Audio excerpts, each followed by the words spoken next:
The frog Prince.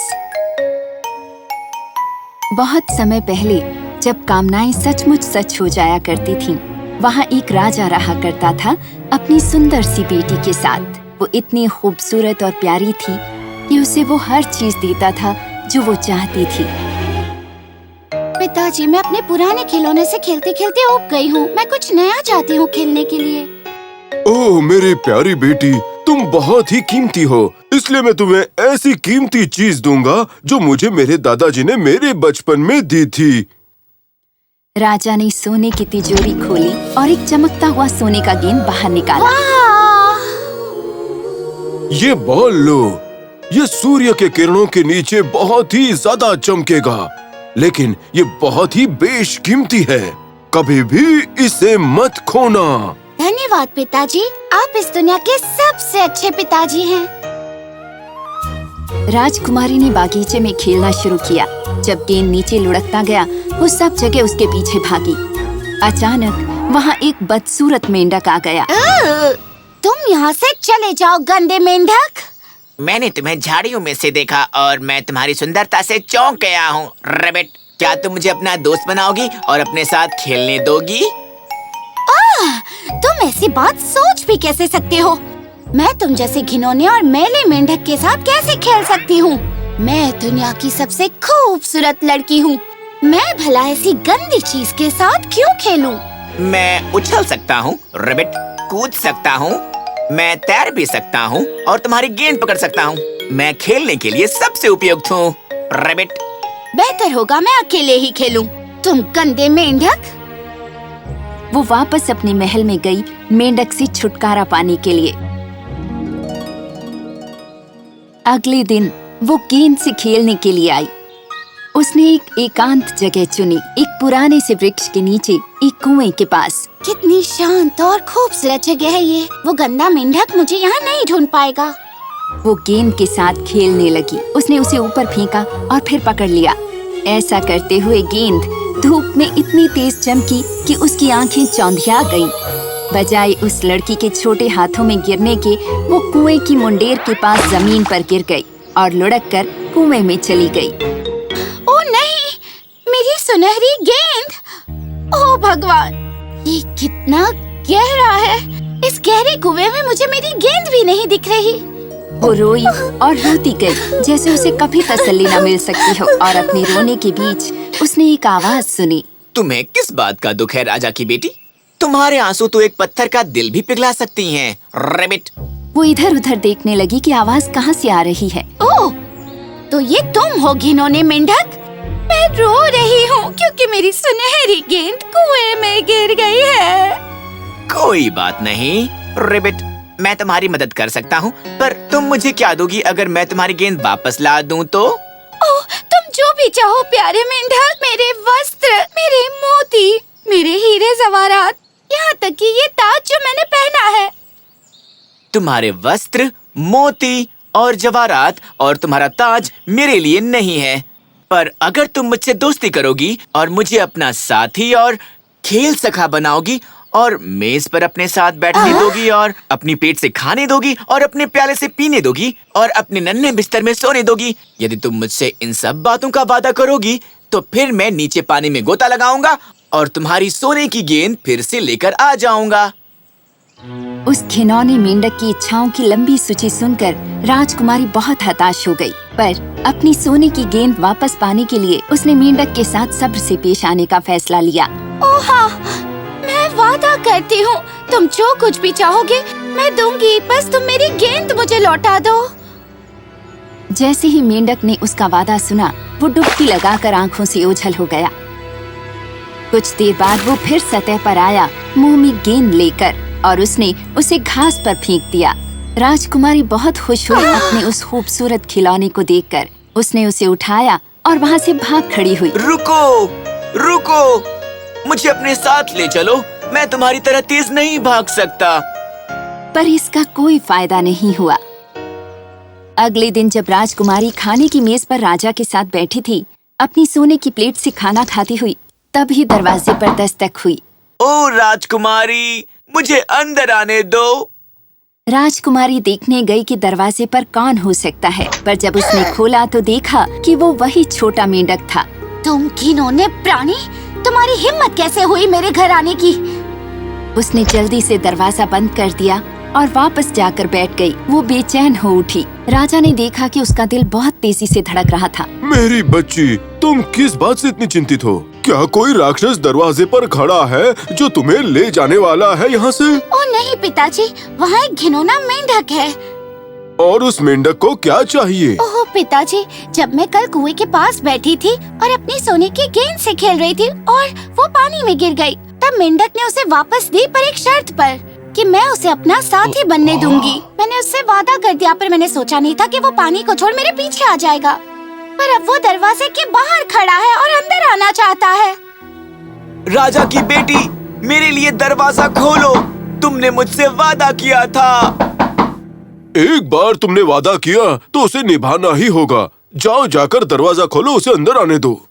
तो वो गई और उसने दरवाजा खोल दिया और मेंढक उछलकर अंदर आ गया और उसके पीछे पीछे चलने लगा। धन्यवाद राजकुमारी। अब मुझे उठाओ ताकि मैं तुम्हारे साथ बैठ सकूं। राजकुमारी ने उसकी ओर गुस्से से देखा, मगर फिर अपने पिता के सख्ती भरे चेहरे को देखकर उसने उसे ऊपर उठाया। वाह, अब हम साथ में खाना खा सकते हैं। राजकुमारी ने अनिच्छा से खाना खाया, जबकि मेंढक ने मजे से खाया। मुझे थोड़ा और सूप चाहिए, ये बहुत स्वादिष्ट है। मैंने आज से पहले ऐसा सूप कभी नहीं पिया। रेबिट। मेंढक ने फिर से सूप का प्याला साफ कर दिया, लेकिन राजकुमारी कुछ नहीं खा पा रही थी। बहुत बहुत धन्यवाद राजकुमारी, मैंने काफी खा लिया है और अब मैं थक गया हूँ। मुझे अपने कमरे में उठा कर ले चलो और अपना रेशमी बिस्तर तैयार करो। हम दोनों लेटेंगे और सो जाएंगे। बहुत हो गया, बेहतर होगा तुम महल से दफा हो जाओ, गंदे मेंढक। मेरी प्यारी बेटी, ऐसे शब्द राजा की बेटी को शोभा नहीं देते। तुमने मेंढक से वादा किया था तो उसे निभाना ही होगा। एक बार हमने किसी से वादा किया तो हमें निभाना होता है, ये परंपरा है और इस परंपरा को निभाना हमारा पुराना रिवाज है। उसने मेंढक को अपनी उंगली और अंगूठे से उठाया, उसे उठाकर ऊपर ले गई और एक कोने में डाल दिया। सारी रात तुम्हें यहीं रहना होगा, वरना मैं कल तुम्हें घने जंगल में फेंक दूंगी। मैं बहुत थक गया हूँ और मैं सोना चाहता हूँ तुम्हारी ही तरह आराम से। रेबिट, मुझे उठाओ नहीं तो मैं राजा को बता दूंगा। तुम घिनौने मेंढक। उसने उठाया और अपना पूरा जोर लगाकर दीवार पर पटक दिया, पर जब वो गिरा तो वो तुरंत मर गया। उठो बेवकूफ मेंढक, ये नाटक बंद करो। राजकुमारी ने उसे उंगली चुभाई, पर वो मर चुका था। क्या ये सचमुच मर गया है? ओह भगवान, ये मैंने क्या कर दिया? प्लीज उठ जाओ मेंढक, मुझे बहुत अफसोस है कि मैंने बुरा बर्ताव किया। उसने उसे अपने हाथ में उठाया और रोने लगी। उसने मेंढक को हौले से चूमा। आश्चर्य की मेंढक ने अपनी आंखें खोली और सीधे फर्श पर जा खड़ा हुआ। हाँ? अब वो एक मेंढक नहीं था, बल्कि अचानक एक खूबसूरत राजकुमार बन गया, जिसकी खूबसूरत आंखें थी। ओह, ये क्या? तुम कौन हो? और वो छोटा मेंढक कहाँ गया? चिंता मत करो, मैं वही मेंढक हूँ और अब मैं राजकुमार बन गया हूँ। मैं तुम्हें पूरी कहानी सुनाऊंगा। जब मैं इंसान था, मैं बहुत ही चालाक और जिद्दी था। एक बार मैं जंगल में शिकार करने गया, जानवरों को मारने के लिए। अचानक एक वुड फेरी मेरे सामने आ गई। बेरहम इंसान, ये जानवर तुम्हारे खेलने के लिए नहीं है। वो भी जीवित प्राणी हैं जैसे कि तुम हो। परमेश्वर ने ये शानदार कुदरत रची है और तुम उसे तबाह कर रहे हो। क्या उन्होंने तुम्हें चोट पहुंचाई है? मुझसे इस तरह बात करने की तुम्हारी हिम्मत कैसे हुई? क्या तुम जानती नहीं मैं कौन हूँ? मैं इस राज्य का राजकुमार हूँ, इसलिए ये जंगल भी मेरा है। हर पेड़, हर जानवर और इस धरती की हर एक चीज मेरी संपत्ति है। ना समझ राजकुमार, कुदरत परमेश्वर का है। इस ब्रह्मांड को परमेश्वर ने रचा है, तुमने नहीं।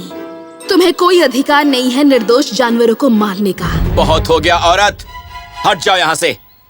अचानक वो वुड फेरी एक लंबी और विशाल औरत बन गई। उसे देखकर राजकुमार डर गया। जिद्दी इंसान, मैं तुम्हें शाप देती हूँ एक छोटा सा मेंढक बनने का। अब इस जंगल के सांप तुम्हारे पीछे पड़ेंगे, तुम्हारा शिकार करेंगे जैसे तुम करते हो। तुरंत ही राजकुमार एक मेंढक में बदल गया। तुमने मेरे साथ क्या किया? मैं तुमसे विनती करता हूँ रैबिट, कृपया मुझे माफ कर दो। मैं वादा करता हूँ फिर कभी प्रकृति माँ को नुकसान नहीं पहुँचाऊंगा। मैं हर एक जीव से अच्छे से पेश आऊंगा। कृपया मुझे माफ कर दो, कृपया माफ कर दो। मेरे ख्याल से तुम्हें अपनी गलतियों का एहसास हो गया है, पर तुम्हारी जिद को सजा मिलनी ही चाहिए। मैं तुम्हें एक तरीका बताती हूँ। हाँ, कृपया परी माँ। रैबिट, मैं खुद को साबित करूंगा। तुम्हें एक राजकुमारी को ढूंढना होगा जो बेचारे प्राणियों का निरादर करती है, और उसे मनाना होगा कि वो तुम पर दया करे। अगर तुम एक इंसान का स्वभाव बदल सकोगे तभी तुम दोबारा राजकुमार बन पाओगे। राजकुमारी बहुत शर्मिंदा हुई अपने इस निर्दयी व्यवहार के लिए। उदास मत हो सुंदर राजकुमारी, मुझसे वादा करो कि तुम कभी किसी भी जीव से निरादर से पेश नहीं आओगी। तुम हर एक के प्रति दयालु होगी। हाँ, मैं ऐसा ही करूंगी राजकुमार। ओह, ये बढ़िया है। अब तुमने दयालु हृदय होने का फैसला कर लिया है, तो क्या मैं तुमसे एक एहसान मांग सकता हूँ? हाँ बिल्कुल, जो भी तुम चाहो। तुम इस दुनिया की सबसे खूबसूरत लड़की हो। मैं तुमसे प्रेम करता हूँ।